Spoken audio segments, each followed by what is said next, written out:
बेताल कथा आत्माभिमान। अगर अभी तक किसी ने सब्सक्राइब नहीं किया हो तो जल्दी से सब्सक्राइब कीजिए। धुन के पक्के विक्रमार्क ने पेड़ से शव को नीचे उतारा और अपनी भुजाओं पर डाल लिया। यथावत श्मशान की ओर बढ़ा। तब शव के अंदर के बेताल ने कहा, राजन, तुम्हारा थकावट दूर करने के लिए मैं तुम्हें एक कहानी सुनाता हूँ। फिर बेताल वंशी कृष्ण की कहानी सुनाने में लग गया। चंद्रशील नगर की राजकुमारी देवदत्ता अपनी सहेलियों के साथ रथ में आसीन होकर वन विहार के लिए निकल पड़ी।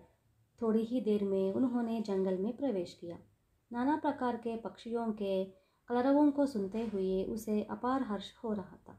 उनकी मधुर ध्वनि में वह खो गई। इतने में मुरली की मधुर ध्वनि कानों में गूंजने लगी। राजकुमारी क्षण भर के लिए चकित होकर उसे सुनते हुए तन्मय हो गई। तक्षण ही वह रथ से उतरी और अपनी सहेलियों के साथ उस दिशा में बढ़ी जहाँ उसे मधुर ध्वनि सुनाई दे रही थी। बरगद के पेड़ के नीचे एक युवक आंखें मूंदे सब कुछ भुलाए मुरली बजा रहा था। थोड़ी दूर पर गायें चर रही थी। राजकुमारी बिना किसी आहट के अपनी सहेलियों के साथ उस युवक के पीछे जाकर खड़ी हो गई। कुछ समय के बाद युवक ने मुरली बजाना रोक दिया और मुरली बगल में रख दी। उस समय राजकुमारी ने उसकी अपूर्व कला की प्रशंसा में तालियां बजाई। युवक चौंक उठा और पीछे खड़ी स्त्रियों को देखकर घबरा गया। राजकुमारी उसकी घबराहट पर मंद मुस्कुराई। इसके बाद उसने युवक से कहा, तुम्हारा मुरली गायन मुझे बहुत ही अच्छा लगा। बताओ तो सही, तुम्हारा नाम क्या है? मेरा नाम वंशी कृष्ण है। इस जंगल के आंचल में जो गांव है वही मेरा गांव है। गायों को चराने रोज यहाँ आता हूँ। राजकुमार के अपूर्व सौंदर्य को बिना पलक मारे देखता हुआ वंशी कृष्ण बोला। राजकुमारी कुछ क्षण मौन रही और फिर बोली, सुनो वंशी कृष्ण, मैं इस देश की राजकुमारी हूँ। मैं तुम्हारे मुरली गायन से अत्यंत प्रभावित हुई हूँ। तुम्हें कोई एतराज़ न हो तो किले में आओ। मैं तुम्हारे रहने की उत्तम व्यवस्था करूंगी। तुम्हें अच्छा वेतन दूंगी। बस तुम्हें एकमात्र कार्य करना होगा, वह है हर दिन अपने मुरली गायन से हमें आनंदित करना। अच्छी तरह सोचो विचारो और निर्णय पर आना। मेरी यह भेंट स्वीकार करो तो मुझे भी आनंद होगा। कहती हुई उसने हीरों का एक मूल्यवान हार उसे प्रदान किया। सूर्यास्त होने वाला था। वंशी कृष्ण ने पशुओं को गांव की तरफ घुमाया। देवदत्ता भी अपनी सहेलियों के साथ रथ की तरफ मुड़ी। वंशी कृष्ण उस रात को सो नहीं सका। राजकुमारी के ईद गिर्द ही उसके विचार विचारने लगा। उसकी बातें ही कानों में गूंजने लगी। आखिर उसने निश्चय किया कि गांव छोड़ूंगा और किले में चला जाऊंगा। अपने वृद्ध पिता के साथ जब वंशी किले में आया तो राजकुमारी ने उसका सादर स्वागत किया। किले के एक विशिष्ट कक्ष में उसके बसने का प्रबंध किया गया। उस दिन से उसकी जीवन पद्धति में ही अमूल परिवर्तन आया। जब राजकुमारी चाहे तब मुरली बजाकर उसे सुनाने ही अब उसका एकमात्र काम है। इसके लिए हर महीने 1000 अशर्फियाँ उपलब्ध होती है। प्रियमवदा बड़े चाव से उसकी मुरली गायन सुना करती थी। वह कहती रहती थी कि तुम जैसा कलाकार शायद ही हो। बातों बातों में उसने बताया भी था कि स्थायी रूप से तुम्हें मेरे ही पास रहना होगा। मैं तुम्हारी देखभाल में कोई कसर नहीं रखूंगी। एक दिन रविचंद्र नामक एक परदेसी महाराज के दर्शनार्थ आया। उस परदेशी ने दावा किया कि मुरली बजाने में मैं सिद्धहस्त हूँ। देवदत्ता भी उस समय अपने पिता के बगल में ही बैठी हुई थी। उसने रविचंद्र से मुरली बजाने को कहा। बहुत ही अद्भुत ढंग से उसने आधे घंटे तक मुरली बजाई। सभिकों ने उसकी वाह वाह करते हुए ज़ोर ज़ोर से तालियां बजाई। महाराज ने उसे पुरस्कार दिया और उसका सम्मान किया। रविचंद्र के मुरली गायन के सम्मुख वंशी कृष्ण का मुरली गायन देवदत्ता को फीका लगा। शास्त्रीय पद्धति में संगीत का उसका प्रस्तुतिकरण उसे बहुत ही भाया। जब रविचंद्र दरबार छोड़कर जाने लगा तो राजकुमारी ने कहा, तुम उत्तम संगीतज्ञ हो। हमारे दरबार में रहने से इसकी शोभा में 4 चांद लगा जाएंगे। हमारे लिए तुम्हारी उपस्थिति गर्व का कारण होगा। उसने फिर अपने पिता से पूछा, पिताजी, आपका क्या अभिप्राय है?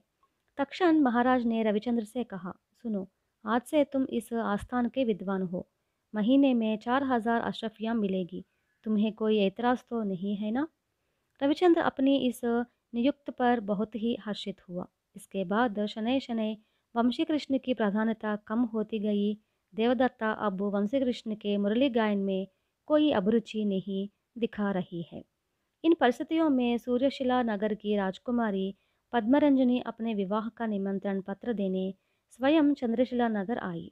पद्मरंजनी देवदत्त की मौसी की बेटी है। आपस में उन्होंने एक दूसरे के कुशल मंगल पूछा और कई तरह की बातें करती रही। पद्मरंजनी ने सहेली के हाथों से सोने का पिंजरा अपने हाथ में लिया और कहा, दीदी, यह केवल बात ही नहीं करता बल्कि गाता भी है। अलावा इसके उसने उस तोते की खासियतें बताई। तोता कुछ पल मधुर बातें करता रहा और गाया भी। देवदत्ता उस पर मुक्त हो गई और उसे चूमा। तब तोते ने कहा, वाह, तुम्हारा चुम्बन कितना मीठा है। उसकी बातों पर बहनें हंसती रह गई। बहन के मनोरंजन के लिए शाम को देवदत्ता में बगीचे में मुरली कृष्ण के गायन का प्रबंध किया। रविचंद्र किसी आवश्यक काम पर दूसरा गांव गया हुआ था, इसलिए वंशी को यह अवसर मिला। वंशी कृष्ण का मुरली गायन पद्मरंजनी को बहुत ही अच्छा लगा। उसने पहले ही सुन रखा था कि दरबार में एक और संगीतज्ञ भी है जिसकी अब लोग प्रशंसा करते हैं। इसलिए उसने दीदी से कहा, इतनी अच्छी मुरली बजाने वाले बहुत ही कम होते हैं। तुम्हें आपत्ति न हो तो कल ही मुरली कृष्ण को मेरे साथ भेजो। मेरे मनोरंजन का अच्छा प्रबंध हो जाएगा। मैंने सुना भी रखा था कि दरबार में दूसरा एक और कलाकार भी है जिसकी बड़ी प्रशंसा है, परंतु मैं इस कलाकार की कला पर बहुत ही मुग्ध हो गई हूँ। मेरी यह प्रार्थना अवश्य स्वीकार करो दीदी। अवश्य ले जाओ रजनी, लेकिन हाँ, तुम्हें अपना तोता मुझे देकर जाना होगा। देवदत्त ने मुस्कुराते हुए कहा। अवश्य, उसकी बातें और गीत सुनते सुनते मैं भी ऊब गई हूँ, पद्मरंजनी ने कहा। वंशी कृष्ण उनकी बातचीत चुपचाप सुनता रहा। अब उसने धक्कल देते हुए कहा, क्षमा कीजिए राकुमारी, मैंने कल ही अपने गांव लौटने का निर्णय किया है। शायद तुम्हें वेतन की चिंता है, किंतु तुम उसके बारे में निश्चिंत रहो। यहाँ जो मिलता है उसका दुगना दूंगी। तुम्हें स्वीकार है ना? पद्मरंजनी वंशी कृष्ण को किसी प्रकार मनाने का उद्देश्य से बोली, लेकिन वंशी कृष्ण ने दृढ़ स्वर में कहा, क्षमा कीजिए राजकुमारी, आप चाहे कितना भी वेतन दे, मैं आपके साथ नहीं आऊँगा और मेरा यह निर्णय अटल है। बेताल ने विक्रमार्क को यह कहानी सुनाई और पूछा, राजन, सूर्यशिला नगर की राजकुमारी पद्मरंजनी ने वंशी कृष्ण को बहुत ही उत्तम अवकाश दिया, परंतु उसने अस्वीकार कर दिया। क्या यह वंशी कृष्ण की अनभिज्ञता तथा मूर्खता नहीं? सच कहा जाए तो उससे भी अच्छे शास्त्रीय ढंग से मुरली गायक रविचंद्र से वह जलता है, ईर्ष्या करता है। अगर ऐसा नहीं होता तो चुपचाप पद्मरंजनी के साथ चला जाता। इन सारे कारणों से लगता है कि वंशी कृष्ण ईर्ष्यालु, मूर्ख तथा कृतज्ञ है। मेरे इस संदेहों का समाधान जानकर भी नहीं दोगे तो तुम्हारा सिर टुकड़े टुकड़े में फट जाएगा। विक्रमार्क ने उत्तर में कहा, पद्मरंजनी की इच्छा को वंशी कृष्ण ने ठुकरा दिया। इसका कारण कुछ दूसरा ही है। यह कहना नितांत मूर्खता है कि गांव लौटने का जो फैसला उसने किया वह उसने अर्थहीन आवेश के अधीन होकर किया। देवदत्ता ने बिना उसकी राय जाने ही उसे अपनी बहन के साथ बेच देने का निर्णय किया। इस अनुचित निर्णय ने वंशी कृष्ण के दिल को बहुत दुखाया, उसकी भावनाओं को ठेस पहुंचाया।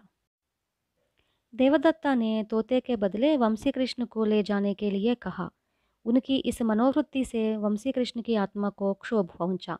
अपने आत्मगौरव तथा व्यक्तित्व की रक्षा करने के लिए उसने जाने से इनकार कर दिया। इस प्रकार राजा का मौन भंग होने से बेताल अदृश्य हो गया।